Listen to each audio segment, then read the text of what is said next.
Hey guys, John Faulkner here with Big Daddy Unlimited, and today I'm joined by Bill Quirk, and he's going to be talking about your main training rifle.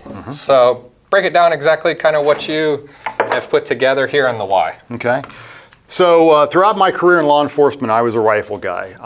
Did a lot of entries, a lot of different stuff, active shooter stuff, all using the 5.56 millimeter M4 platform. So I'm really fond of this thing. And several years ago, I decided I wanted to kind of splurge, and I wanted to build myself a new rifle that was going to become my primary teaching rifle.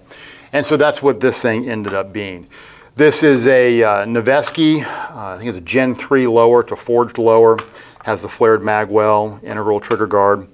And then it's a Bravo Company upper with it's a 14.5-inch barrel with a permanently pinned and welded Surefire War Comp, and it's the lightweight enhanced fluted barrel that just cuts down on a little bit of weight, which just makes it nice for those long range sessions.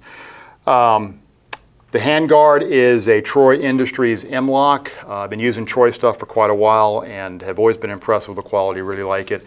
The furniture is all Magpul with the hand stop. Back in the day, obviously, we used the vertical foregrips. Those became the angled foregrips, also provided by Magpul. And we've gotten to the point where we realize all we need is just simply a hand stop. Let's just get as high as possible up on the handguard, maintaining that minimal difference between bore axis and the axis of our arm to help us control the weapon. Going back, I'll discuss some of the accessories in a second. It's a BCM bolt carrier group, and I've got the Raptor ambidextrous charging handle. I am a lefty. It's not on the wrong side. I'm a lefty. So having ambidextrous capabilities on this weapon system is really important to me. Going along with that vein, I'm running a Battle Arms Development ambidextrous selector, and I've got it set up so that the bigger pad is on this side again for my left thumb. That's what I'm primarily using. The smaller one is on the left side for my right thumb if I do bilateral system operation. And I'm running the a Norgon Ambi Catch for the magazine release, and then the Geisley Maritime Latch for my bolt catch. I run a Magpul ASAP plate back here for primarily for my single point, and the way that I'll run this is when I'm actually shooting, I'll run it single point. And this was how I did when I was working. I adjusted this a bit. It's a bit lower than it should be right now. I was playing around with the sling last night. But when I'm lecturing or talking,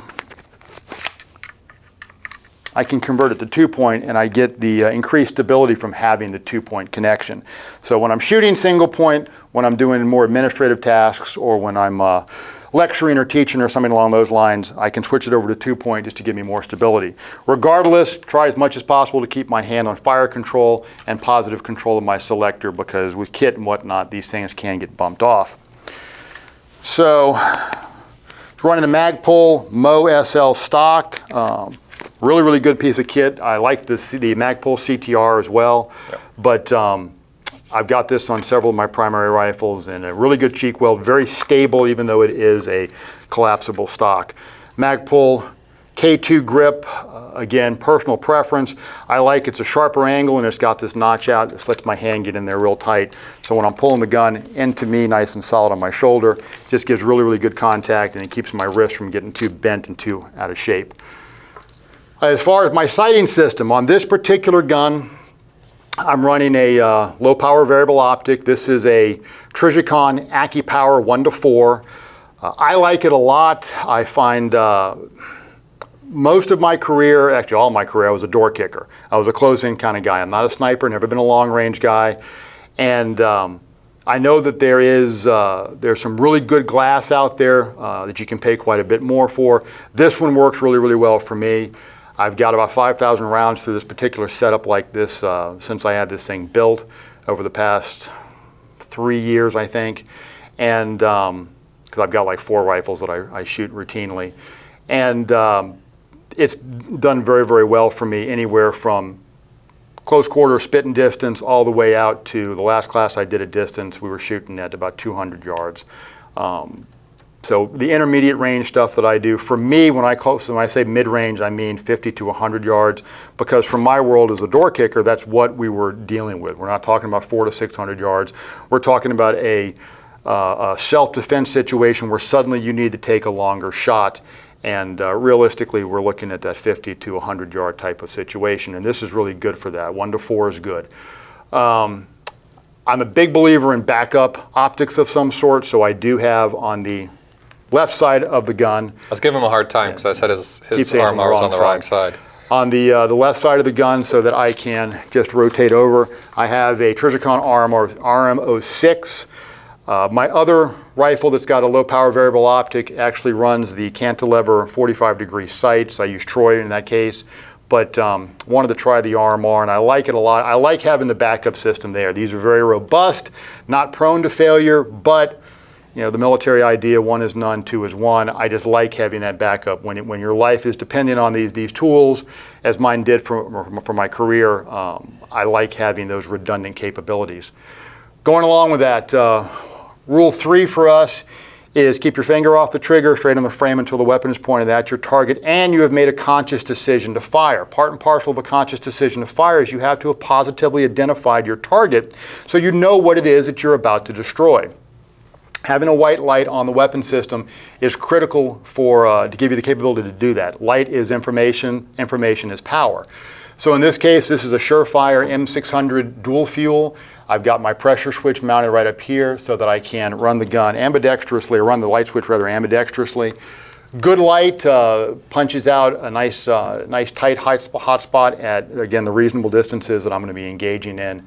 And Surefire, you know, the quality is obviously very, very, very well established. Last thing to talk about is the mount here. So this is something that a friend of mine, Steve Fisher, and I were talking about several years ago, and he brought this to my attention as something he had been playing with.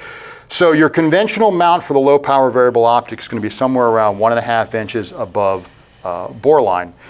And this one is a 1.93. They also make some that are closer to 2 inches and a bit beyond.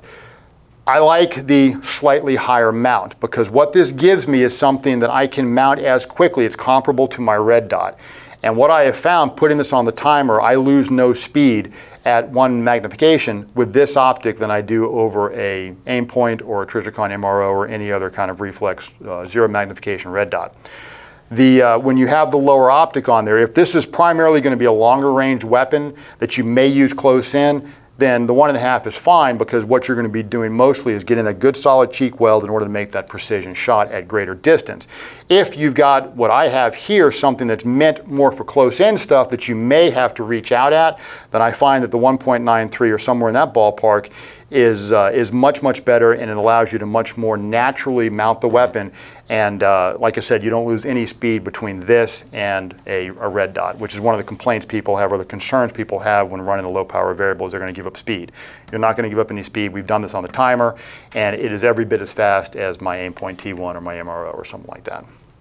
Okay? So yeah, and you know, this was a video, and we try to, everybody that comes in the studio, have them bring their rifle in and kind of go over it, because everybody has a different viewpoint or a different need for what they're doing with their rifle. Some guys like a real small, you know, truck gun because that's, you know, they're getting in and out of vehicles all the time, or they work in and out of vehicles all the time. Other guys like, you know, a 4 to 16 scope on, you know, their 18-inch rifle just because that's what they're more prone to. They might live in Wyoming. All depends on what you're going to be doing. All depends on what you're doing. So, you know, this is just a breakdown of what Bill uses on his primary training rifle that he has here. And you'll definitely be seeing more videos on other setups that we have. So if you like this video, make sure you hit the like button and the notify button so you know when we're dropping new videos. And until next time, be safe.